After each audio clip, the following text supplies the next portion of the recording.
Okay, today we are going to start part 1 of your ecology notes. Ecology is probably one of my favorite units, and hopefully it'll be one of yours as well. We're going to be talking about life on Earth and how it interacts, and we're talking on a big scale. A lot of semester we've been talking about very molecular, very small things. Now we get to actually see things. Okay, so first we're going to talk about describe the levels of organization and identify emergent properties of each level. So those emergent properties we're actually going to cover as we cover each level in each part of your notes.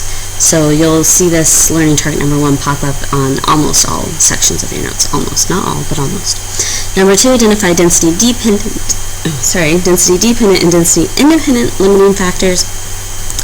Okay, the density dependent, density independent, we definitely will get to. Carrying capacity, I'm not sure if we'll get to or not, so we will see.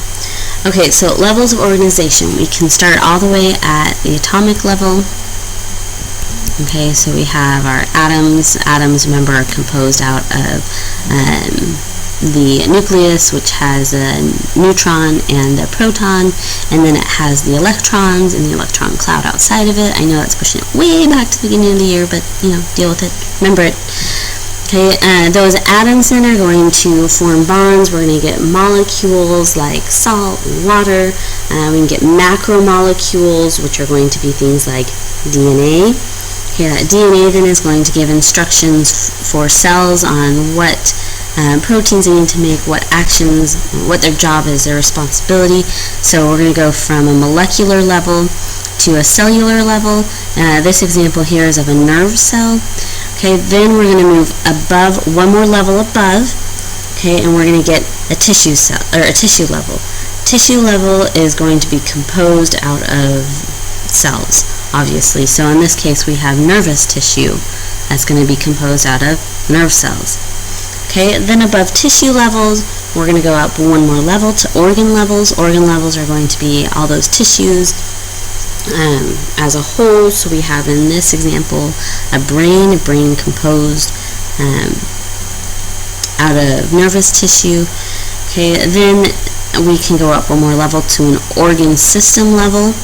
Okay, organ system level, obviously we're going to be dealing with organs, so our organ that we have here is a brain, and then it's going to be connected to, the spinal cord, all the nerves there. All of that together collectively is called a nervous system, and that would be an example of an organ system level. So another system would be like your respiratory or your circulatory system.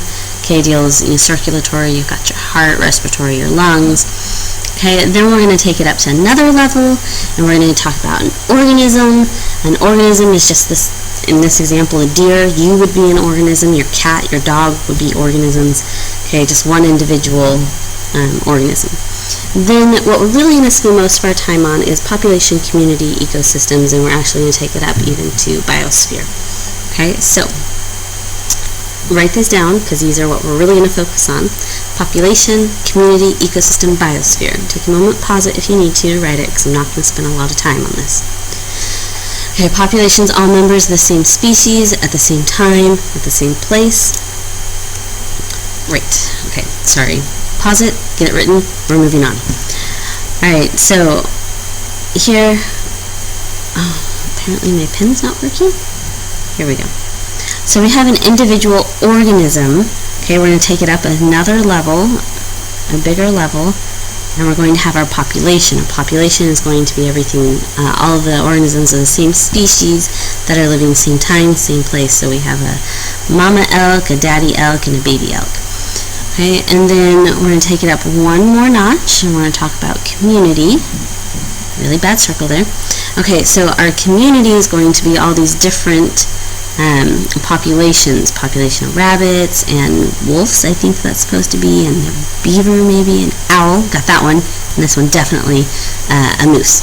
Okay, that's all those interactions as they're competing for resources or eating each other, all that kind of stuff. That is a community. Take it up one more notch. We're going to talk about ecosystems. Okay, ecosystems, we're going to start including the abiotic or the non-living things that are going to have an impact on our communities. That's going to be things like water, amount of sunlight, all that fun stuff. Okay, biomes, We're not going to focus on all the individual biomes just because you've done that a lot in middle school. What we are going to talk a little bit more about is biosphere. Okay, so we'll talk about a few biomes, but biomes are really going to be kind of covered under biosphere. So populations, this is your learning target number 2. Okay, population density, that's just how many individuals you have in one area. Okay, so remember you're at your population level. Okay, so at the population in the same area, same time, how many do you have? That's going to be your density. Okay, population distribution, there's 3 different kinds. Population distribution, that's where are these individuals. So if you distribute something, you hand it out.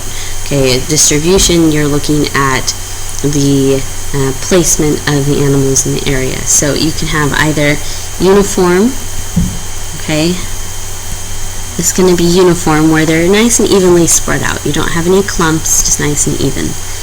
You can have random. Okay, random distribution, you might have some that are closer to others, and then you're going to have, some that aren't. It's just completely random. Okay, and then clumped. Clumped is going to be this kind.